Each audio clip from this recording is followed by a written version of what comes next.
Everybody, what's going on? Welcome back to the channel, Facci Cinema. Appreciate you guys stopping in tonight. Tonight is my second episode of my new thing, the Faccmonster Cafe, where I bring on a fellow YouTuber and just get to know them and chat it up and have a good time. First episode, that was my boy Cody from Dude Who Loves Movies, who is a fucking really cool dude. Had a great time chatting with him. And tonight, I have another, you may say, rad dude from the YouTube channel entitled Born2BeRad. His name is Garrett, and he is right here. Welcome, Garrett, from Born. What's up, man? I was trying to mimic that thumbnail there. I was trying to mimic it. It looked just like it, buddy. Looking good, looking good. How you doing, man? Good, dude. Thank you for having me here, hanging out at the Faccmonster Cafe. I love it. Thanks, buddy. I appreciate it. Like I said, this is the second episode of me ever doing this. I saw a lot of other channels. You did it as well. Bringing other fellow YouTuber content creators on and just chatting and getting to know them a little bit. So I figured, why not? I've been watching your videos recently.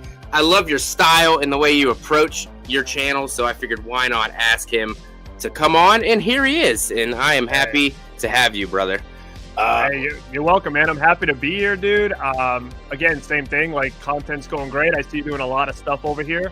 I knew you had Cody doing his thing over here, and I'm a big fan of the dude, you know. So it's cool to follow him up on this thing. So it's my pleasure, man. All right, man. Let's say real quick hellos to who's here. We got Lamontra. What's up, buddy? Rosie, my darling. How are you? Brett, Gory Tiger, Blu-ray Addict. What's up? Aaron Click. How's it going? Kyle. What's up? I appreciate all the love, everybody. Really appreciate it. All right, and I put a thing on Instagram. I wanted to know if anybody had any questions for you, so I will be throwing those questions out to you as well as we go along. But first and foremost, who is Garrett? What gave you your inspiration to start doing a YouTube channel in the first place? Man, you know, I've been following, YouTube videos, like physical media stuff, movie stuff for, man, as long as I can remember, like going back to like maybe 2006 or something like that. I don't know. And it's always something I wanted to do because I've been like a collector of anything, basically movies, action figures. Like since I was a kid, it was like one of those things. I always collected things, and I grew like this large movie memorabilia and physical media collection like for years and years and years. And I found a lot of people online, talking about it on YouTube, and I was like, oh, I'd always love to do that. And it was just one of those things. I always kind of gave myself excuses on why it wasn't a good time. It was like, oh, I don't have a great setup, or I don't have a nice camera, or I just don't have time with work. And, I just kept putting it off and off and off. And, 2020 hit, and I was working from home, and I had a lot more availability, a lot more time. I had bought equipment to do for work, to do like Zooms and all this other stuff. And so I was like, you know what? I have the equipment. I have the time. It's 15 years later than when I wanted to do this thing. But I'm like, I have people that I was like interacting heavily with like Dead Pit and Piz Owl, and they basically were like, man, like you've got what it takes to do this, like just do it. And I was like, you know what, I'm gonna do it. And man, it's been such a great ride so far. And it was one of those things that it's like, I look back on it now and I said, I should have started this 10 years ago. So right now I feel like I'm playing catch up because it took me so long to finally do this. So I knew when I got into it, I knew I needed to come out like guns blazing, like a ball of fire, do things different, because I knew I was kind of playing catch up on everybody that's been doing this for the last 10 years. And I was like, hey, how can I just kind of set myself apart? So I started doing little things here and there that are like, you know, maybe to set myself apart from people that have been doing this, just to kind of play that catch up game that I was looking for. And it's been great, man. I've met so many people like doing this, other creators, people that watch the channel, other collectors. It's been a fun ass ride so far, man. And I just feel like for me, it feels like it's just the beginning right now. It sounds like we got started pretty close to the same time. As soon as COVID hit, you know, you couldn't do anything. You had nothing else to do. So I was like, I was a huge YouTuber. I work for FedEx, so I'm always out there driving and listening to YouTube, to podcasts and whatever. So I figured, why not? Why not give it a shot? If nobody watches, whatever. At least it's something that I am interested in, and I've always been interested in horror movies and whatnot. So, you know, I watched Drum Dums a lot, and Dave McRae and Wham, and you know, they were like just pretty much the same thing as you. They were just like, just go ahead and just do it. You got nothing to lose. Just go ahead and do it. And started it, and didn't think that I'd still be doing it now and having a good time and meeting different people every single month that I've never knew otherwise. Like, I didn't know who you were, and look, you're right here. So that's like the best thing about this. It's just meeting other people in the space, in the community. And for the most part, I haven't met a bad person yet. Everybody has been super nice, super willing to support each other. So definitely glad that you're here and pumping out great content like you are. Thanks, man. Now, have you been a long-time collector as well? Like, I see that nice display you got back there, which I think is new, right? You just kind of redid it a little bit? I just redid it. Yeah, it looks good, man. It looks good. Thanks, man. That's just something... I mean, I had a couple masks here and there, but I'd say probably about a year ago is when I just started, like, spending too much money, I guess is what I should say. And just... I wanted the masks. I love the Michael Myers masks. I wanted to have them. And then I see everybody having all the movies and the Blu-rays behind them and everything. And I was like, damn, I got nothing. And I was like, I got to get some of these and redo my setup, because it was just stuff on top of stuff piled on top of each other. So why not spread it out, make it look a little nicer? I know it's really dark right now, so you can't see it that good. But it looks clean, man. It looks good. I wanted to put the steel books up there. It's a great hobby to get into. Obviously, like I said, a pricey one, but it's some beautiful stuff, and I'm so glad that I started to build what I do have. So, and I can see yours behind you, and I love movie posters, but I just don't got the space like that for all those. Yeah, it was kind of one of those things. I'm a big poster guy. I have so many, and it was like I had to make a choice. Like, does it become posters, or do I just do shelves of Blu-rays and movies and stuff? But, you know, I don't know if you've seen I did like a room tour, so you kind of have an idea of like what it looks like down here. So I do have like another whole room, which is like a dedicated library for all my physical media. So that was nice to have that, because therefore I can put everything, like 80% of my stuff in there.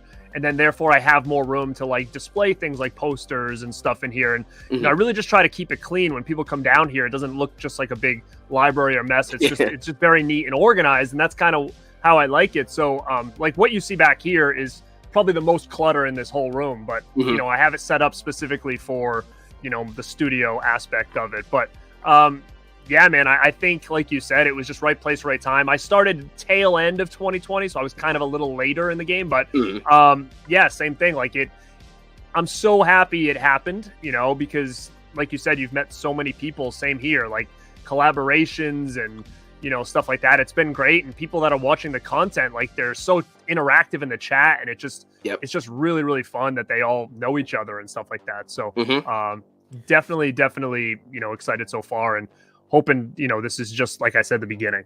That's what I say when I see the people that are in the chat, and then like I'll be watching the bigger channels and I see those same people watching them, and then they come over to my channel and watch little old me. It really does. greatly appreciate it because you could be doing so many better things than watching me talk about whatever I'm talking about. So the fact that they kind of semi-categorize me in the same category as the bigger channels it means a lot to me, and it gives me reason to keep doing this each and every week that I do. So I love everybody who watches me. Very, very appreciate it all the time. For sure.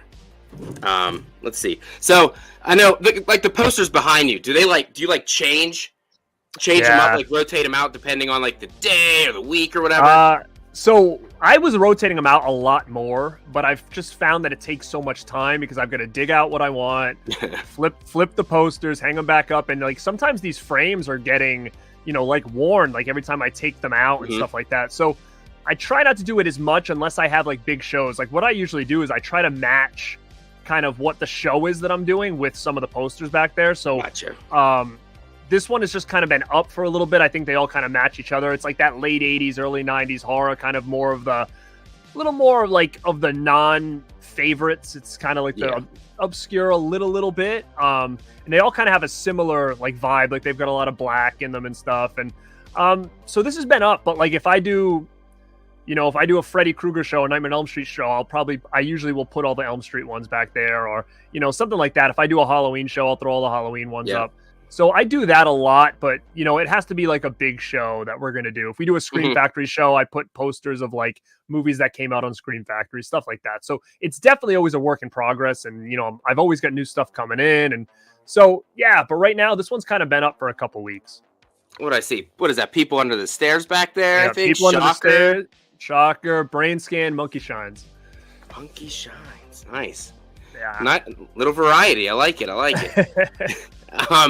So you pretty much, do you have a favorite? I'm assuming, I think I know what the answer is, but I might be wrong. What is like your favorite genre of film that you love the most?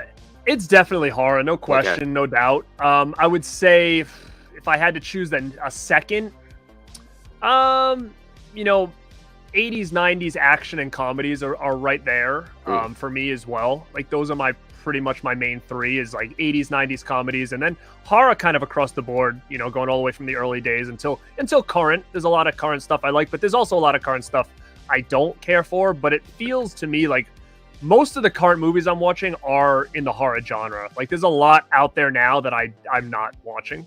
Like I haven't seen like any Marvel movies or anything like that. Like I just don't watch any of that stuff. Me either.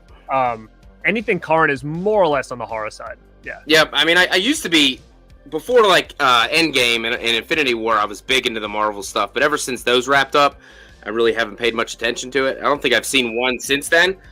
But I just don't have the interest to dive into those again, to be honest with you. I'm kind of fatigued. Horror related, though, I don't get fatigued. I'm ready to see the next best thing every time. So, what's your favorite horror franchise? Favorite horror franchise? I would probably say as a whole, we talked about this the other day on a stream. There was one that was brought up that I kind of overlooked. So I think if I had to look at it as a whole, I would say Friday the 13th is probably my favorite of the big franchises. But like, when you get into smaller, franchises like Evil Dead, to me is kind of like it's almost a near perfect franchise. I mean, there's not really anything that they've done that's been bad in my opinion. Like the original one's good, part 2 really, really good, Army of Darkness great, remake great, TV show was good. Like, so I'm really excited for this new one because I just feel like Evil Dead is on such a streak right now with the movies. Like there really isn't any, in my opinion, terrible Evil Dead movies. Friday the 13th is, I feel like they're pretty consistent across the board because they stick to the same formula. And I just feel like, hey, it works. Let's not mess with it, and go. But I think there are some that are a little bit, worse than others. But I would say probably those two as a whole. Yeah. Okay. I'm right there with you on Friday the 13th. I've been hearing a lot of love for Evil Dead. And I'm like the only person that I talk to that doesn't like them. I don't know what it is. Really? I like the remake. I saw that one first, so I really, really like that one. That was right up my alley. I went back and rewatched the first and second one. I was like, I can't get into it. I maybe I'm too late to the party. I don't know if that's what it is. I just don't like them that much. I mean, maybe it's a nostalgia thing. I mean, I think I just saw the Evil Deads at the right time. Like, I was like a teenager when I saw them for the first time. So, you know, back then and being a teen and seeing things like Evil Dead, it just was so different than anything that I've watched at that point. So I was really blown away by them. Mm-hmm. And, you know, then obviously I remember like Army of Darkness, like really being pushed when I was a little kid. Cause I'm a big wrestling fan. So as a kid, I would get all the magazines. They would have like Army of Darkness, like promo pictures in those. And I was always like, what is this? Like just that image alone was so wild to me. And I had no idea as a little kid what that was. And then when I came across Evil Dead and then Evil Dead 2 on VHS and being really, really obsessed with them. And then finding out that Army of Darkness picture that I was looking at in all my magazines all those years was actually part 3 of this trilogy. I was like blown away. So I really just dug it, like between the horror, the gore, and the comedy aspect in it. Like, I just felt like, to me, it really worked. And maybe some of it's nostalgia, I don't know. But to have another remake that I feel like is just as good, if not like, I mean, in some aspects, some people could say it's even better, I would think. I think it is. It's hard to come by that, you know, and I'm hoping that this next one does the same thing. I mean, I have high hopes for it, and I usually don't like to go into movies with any hopes nowadays, but they haven't steered me wrong right now. So, I mean, the trailer looks phenomenal. The remake was great, and this kind of reminds me of the remake, so I have a really good feeling that I'm really going to dig the new one. But I don't, like you said, these movies, you get your hopes up and they let you down. So I'm trying not to get too hyped about it. So now that I know your favorite franchise, what is your favorite Friday the 13th individual movie? I always go back and forth with this one.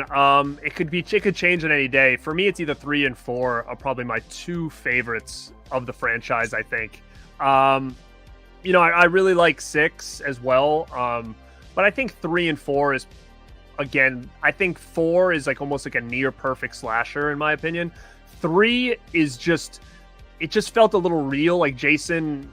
That's a nostalgia one for me. I saw that one very early in my childhood, and you know, it scared the hell out of me. And seeing Jason without his mask in the window up at the end, man, like that was a rough one for me as a little kid. So it always holds a special place in my heart. And I can remember my uncle, who is the one who got me into horror movies, really hyping that one up because he's trying to explain to me, like, hey, this is in 3D, like, see the yo-yo coming down, like, you should have seen what that was like in the theater, you know? So he really hyped up 3 for me as a kid, and that was the one he showed me. So that's always going to hold a strong place to me. But so 3 and 4 are always a top, I think, in my opinion, for that. Okay. We definitely agree on that one. Part 3 is my favorite, so nice. We're right. I'm right there with you. That's the one I saw the most as a kid. That's probably the first one I ever saw growing up. I mean, it's iconic. Richard Brooker, Jason. We get the mask for the first time. It's a banger. I mean, the 3D's kind of gimmicky. It is what it is, but doesn't bother me one bit. I can't get enough. I mean, I feel like it is a little gimmicky, but at the same time, it's charming in a way, like the way they were being creative with it and stuff like that. So, I love Friday 30. Let's see. Let me go on the questions that were asked. Well, I'm going to go to this one first. Christian for Planet CHA asked, he wanted me to ask you, obviously this is a bullshit one. Of course it is. Why he talks shit about you behind your back.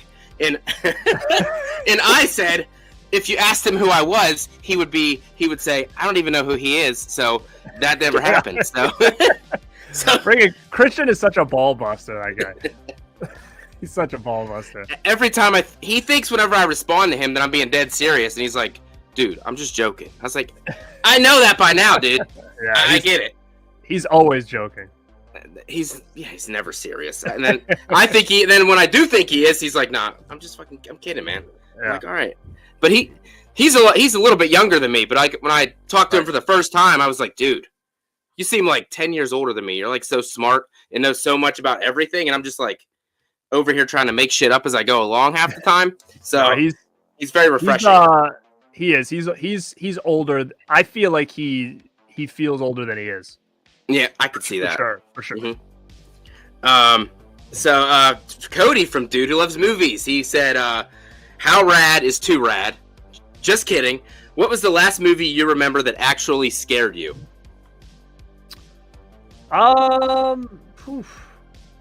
I'm trying to think of anything new or current. I don't know. You know what did, and again, there could be something closer to now than this was, but it didn't scare me per se. But I think Paranormal Activity did a pretty damn good job when I saw it for the first time. I think I remember seeing it in the theater and being like, "Oh, it was pretty cool," like, you know. But then getting home and all of a sudden, you know, you hear a creak or something, you're like, frick, you know. But the one movie that I think still gives me a hard time is, I think, the Blair Witch Project really still gives me a hard time with it. That ending scene, the scene when they're in the tent with the kids running around. Like, I remember seeing that in the theater on opening night and actually thought the movie was stupid. I remember leaving and being like, what the hell was that bullshit? And then I just couldn't stop thinking about the damn movie for weeks. It's just like every day I was like thinking about it. I'm like, holy shit, that did kind of scare me a little bit, you know? And now I feel like I have a hard time, you know, even when that ending comes, I'm like, ooh, you know, like, because it's just, when you think about it as the story and, you know, why that dude was sitting there and her screaming and looking at the back of him, it's wild. And I just feel like it still holds up even after all these years. But as far as anything that comes off the top of my head recent that's scared me at all, I don't know. If people throw some stuff out there of scary things that are more recent, maybe I can say, oh yeah, that was effective. But nothing that comes to my head.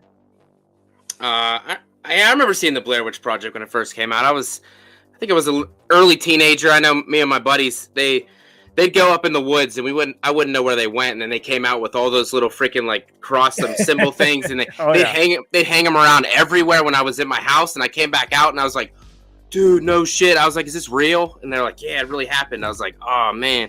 And it's not that far away from my house. It's like an hour and a half south of where I live. So I always wanted to go down there to visit. But then I was like, what if it is real? And then I go down there and then I'm never come back. Even though you're close to where they filmed it? Yeah, I think it's what is that?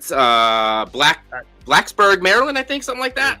That's sick. You should definitely go check that out. And I actually see Good Real Hunting said The Descent, and I agree with them. The Descent was effective. That's a good movie. You know, not only just the creatures themselves, but seeing people in those little tunnels and stuff like that's a hard watch for me. Like, I'm thinking to myself, you would never catch me in there, ever. You know, in those little mines, like where your body even fits through. Like, it would never happen. No. So I think The Descent is really up there for me, as well as one that made me feel real and easy. That's a good one. If I had to say any, mine would be Sinister. I remember when I saw that opening night. Those old videotapes scared the shit out of me. They're so creepy. And then I remember driving. I went with my brother-in-law, and I dropped him off. And then as soon as I got home, threw my keys, ran to the house as fast as I could, shut the door, turned on all the lights, ran up the stairs, shut the lights off real quick, jumped into bed, covered my head. That was the scariest I ever been. I don't know what it was about it, but the way that the Bagul looked at the end and all those videos and shit. That was a fucking creepy ass movie, and that's probably the scariest movie that I've ever seen, in my opinion. I don't really get scared. I mean, most of us really don't, because obviously we're desensitized at this point. Right. But that was definitely one for me that kind of shook me a little bit.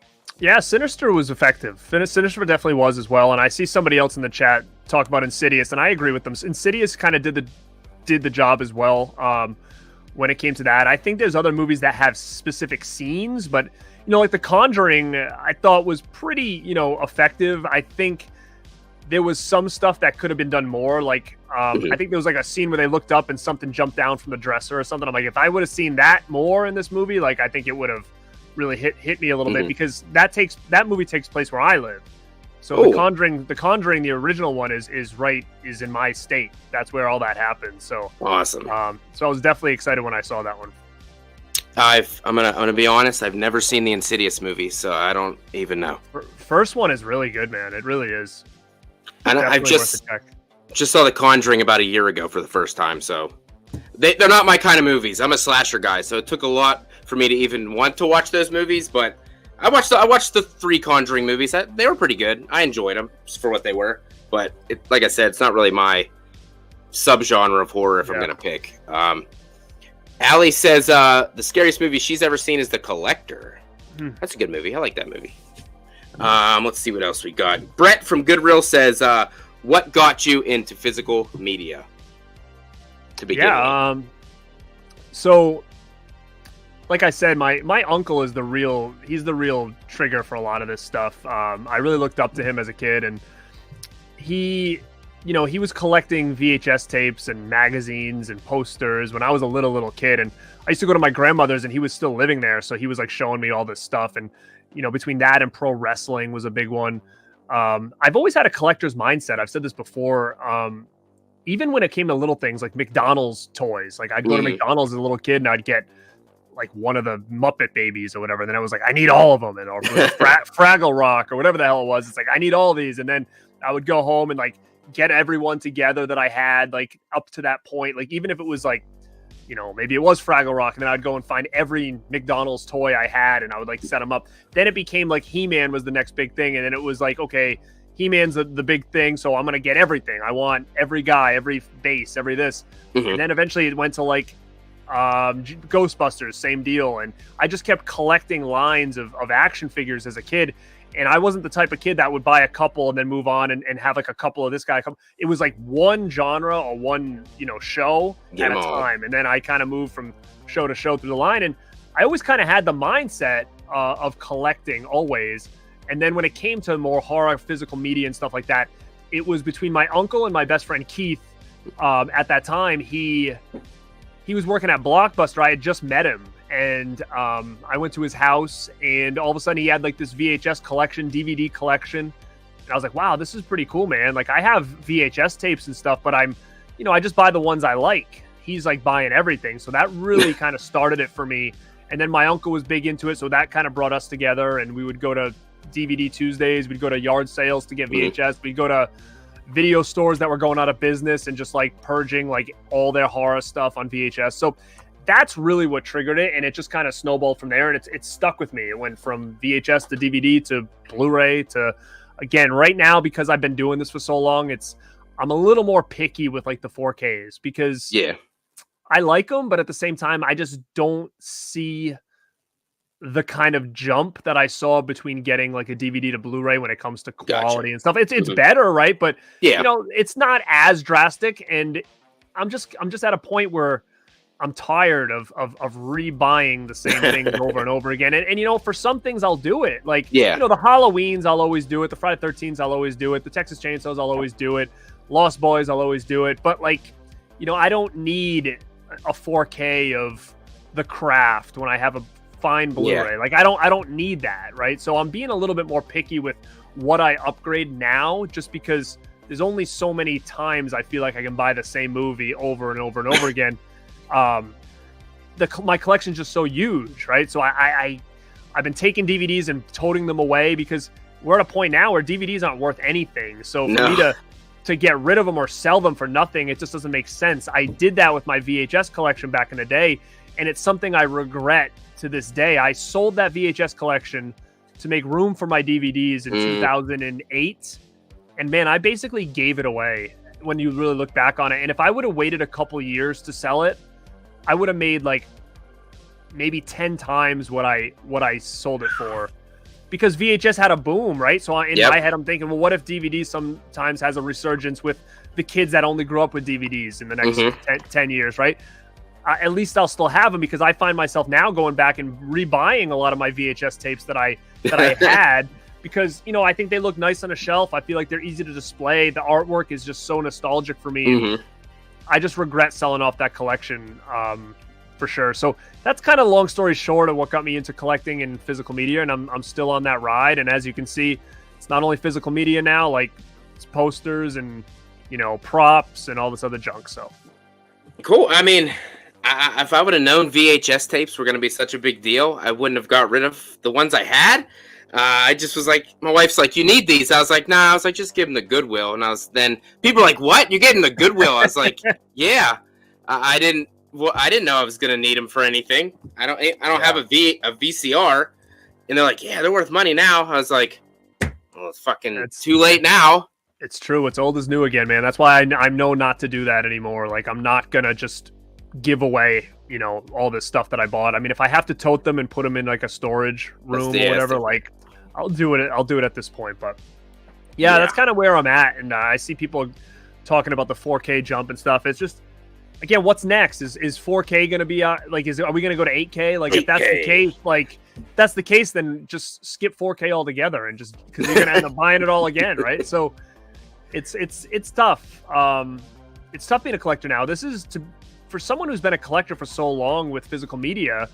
The DVD days, I think, were my favorite because, like, Anchor Bay was doing some out-of-the-box shit, like, back then, like wood boxes, tins, all this crazy stuff where Blu-ray kind of didn't really touch upon a lot of, like, cool editions too much. Steelbooks kind of started to rear their head. Yeah. But there's so much coming out. I've never seen a point in time where in one end of the spectrum, physical media is dying. Like, if you go to your stores, it's like dead. Yeah. Like, I don't even go to stores much anymore to look for physical media. I just go online. But then in the other aspect, when you look at, like, the collector aspect and these boutique labels, and every day I wake up and I go on Instagram and it's like there's 10 new things being announced, and I was like, dude, this is crazy. Like, there's so much. I don't remember seeing this before ever. So it's just a funny time in the collecting space when it comes to physical media. You're right, because, like, I go to, like, Best Buy, I expect to see some, DVDs, Blu-rays, whatever, and they don't really got that much. Walmart don't got that much, but you go online and you can find pretty much anything. And I didn't realize how much these steelbooks actually can cost, because there's movies that I really want, but I just can't bring myself to spend $70, $80 right now on a steelbook because, they're rare. They're rare, and I know that. So that's why I'm trying to make up for time that I lost and getting steelbooks that I didn't even know existed that are fairly cheap now, because they're not going to be cheap later when people can't find them. But that's the best thing about physical media for sure. We're always going to have them. They're always going to be there. Right. So people can't take that away. So I think it's a cool hobby to get into, and I'm glad that I started to get into it now a little bit more than I did back when I was, late teenage years. Yeah, it's a fun hobby, and like you said, it's always good to have it. It's just, it can get out of control.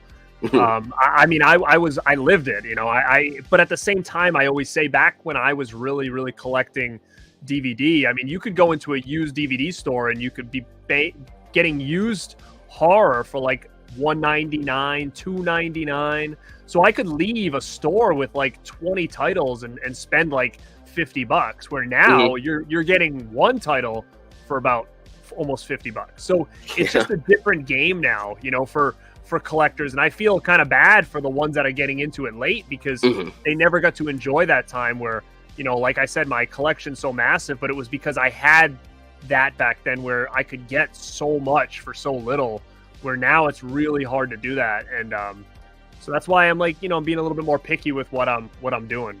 Yep, I definitely agree with that. So obviously you collect the physical, but do you also like have like the electronic, like, do you have like electronic media, like do you have like the codes online, like the streaming and stuff? Do you have all those, not really into that? I have them, but I don't really do it. I mean, every once in a while, maybe I'll like throw a movie on my Vudu account or whatever, but more or less, like, I never use it. And sometimes, to be honest, there's someone that hits me up on Instagram all the time asking me if I have any codes that he could buy, and I've sold a lot.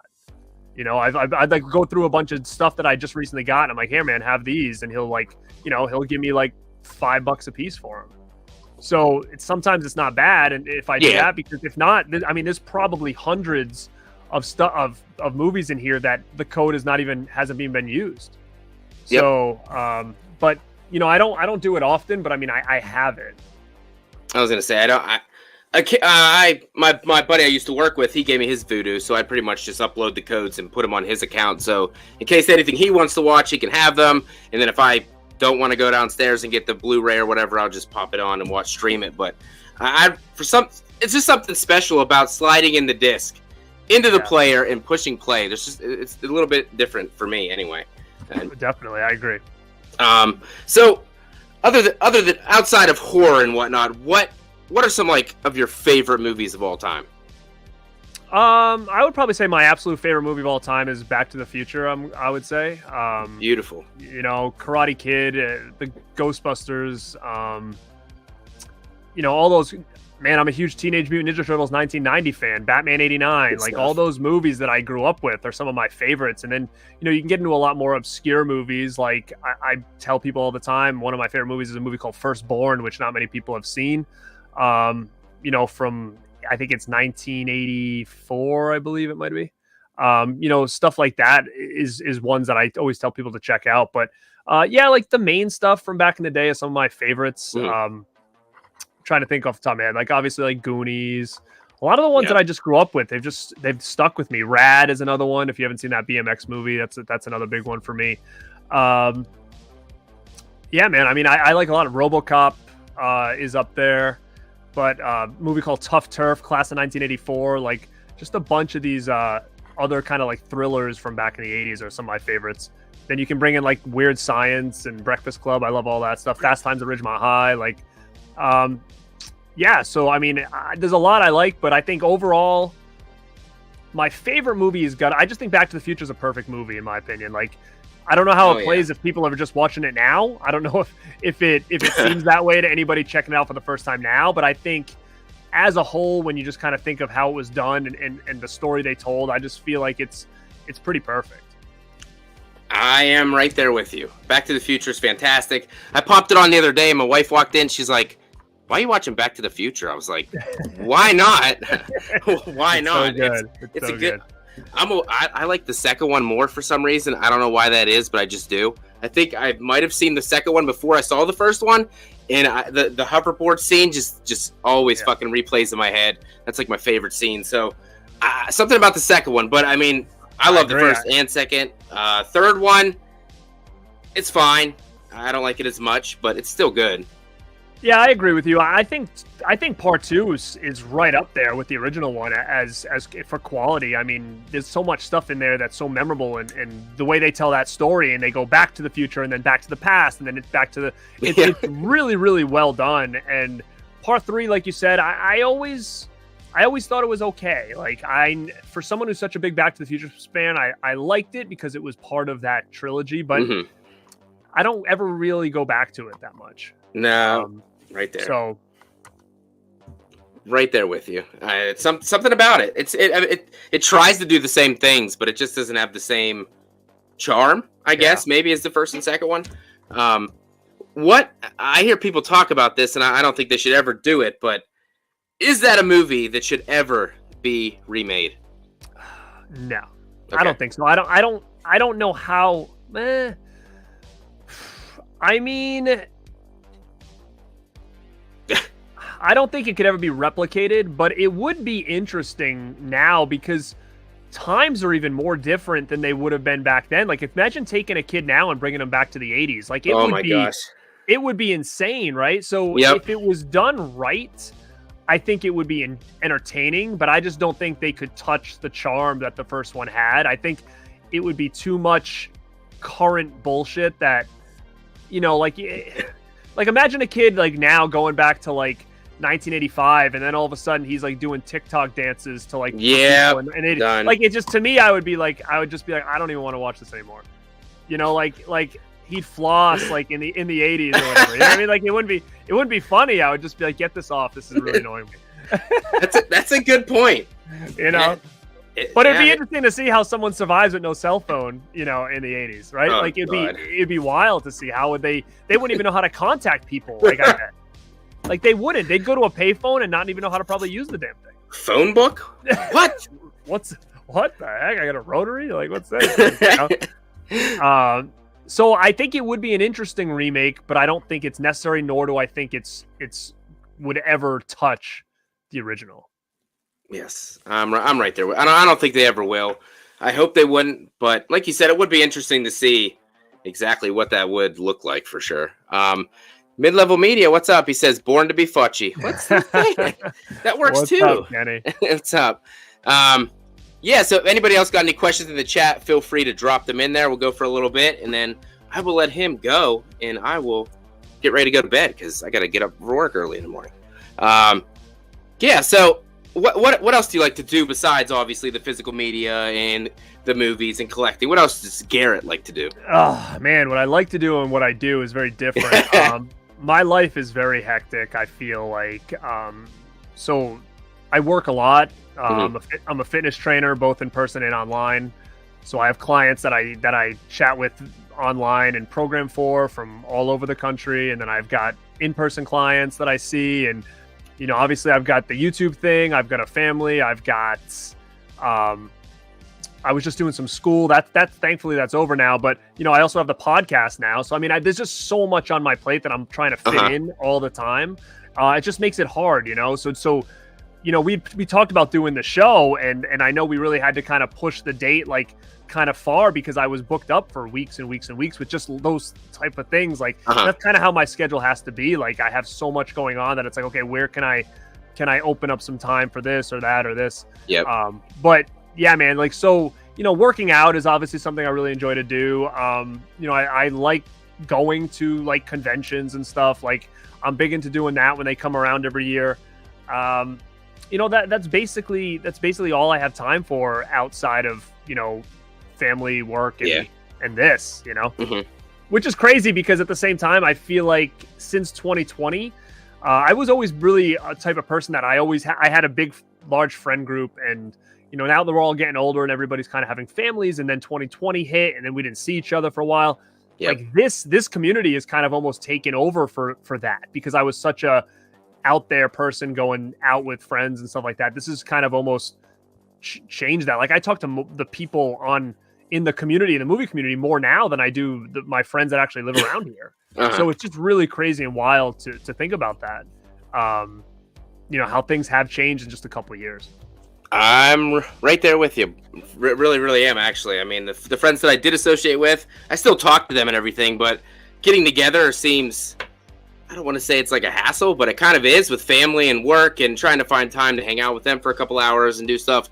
But, when I come on here, it's always late at night, so I really got nothing else to do at this point anyway. So it's kind of where I spend most of my social time, I guess. And, some people think that's kind of weird, but I enjoy talking to everybody and having a good time. So it is what it is. If this is if this is a good time for us, then nobody should be shitting on it. So we'll take it. Let's take a couple questions, then we'll get out of here.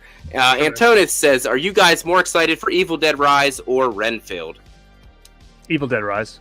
Evil Dead Rise. Easy. Brett from Goodreal says, favorite VHS tape you own? Let me think. I'm looking at my VHSs right now. I know my favorite VHS tape I did own was the Talking Frankenhooker tape, which I sadly sold, and I regret more than anything because that thing is going for hundreds and hundreds of dollars now. I'm trying to think, what VHS tape do I really like? I mean, I've got I had a Fright Night 2 sealed, which a big one for me. But I had it on a shelf, and I was trying to showcase it on a show, and the bottom ripped, and I was like, no, the not the cardboard, but the slit, so it's not technically sealed anymore. But yeah, that's a good one. I have the double disc, the double tape of the Salem's Lot, which I always thought was a real cool one. Obviously things like Lost Boys, just because it's a favorite of mine. I recently just found Texas Chainsaw 2 on VHS from a thrift store for $1, which was a pretty good find because that thing's pretty pricey now. And another one I loved was the Media Texas Chainsaw Massacre. I think that was always a real cool addition with that cool cover art. Awesome. All right. Allie says, what movie do you find yourselves quoting the most? I think The Burbs is one of those movies that just got so much quotable material in it. I don't quote it a lot, but I mean, when I watch it, I mean, I'm quoting it throughout the whole movie. But that's a big one for me as well, The Burbs. I would say mine is probably Scream, but that's probably because it's a big deal right now. So that's probably why I quote it a lot. Blu-ray Addict says, did you guys know Tarantino thinks the 80s is one of the worst decades for film besides now? The 80s is fire. You guys are crazy. Yeah, it's fire. I mean, I guess it all depends. Like, I mean, I'm not saying it's a bad, but I just don't venture too far, earlier than a lot of 70s. Like 70s and up is where I kind of hang out. Yeah. Mostly between like 70s and like 2010. Like that's kind of where I really hang out in that zone. And there's probably great movies back then. And if you're a filmmaker and someone who's 20 years older than me, I mean, you're going to have a different opinion because you grew up during that time, right? So, and I'm sure of it. There's people that are doing, you know, YouTube now in the movie community that would say I'm crazy for not knowing a bunch of these older movies, which, again, I have nothing against them. It's just there's only so much time in a day. It's like, you know, if something comes across my plate, like maybe I'll check it out. But there's plenty of stuff I've seen that I want to rewatch, and there's plenty of stuff I haven't seen that I need to watch. So, yeah, I can understand his opinion, but I think that to me, the 80s is fire. No question.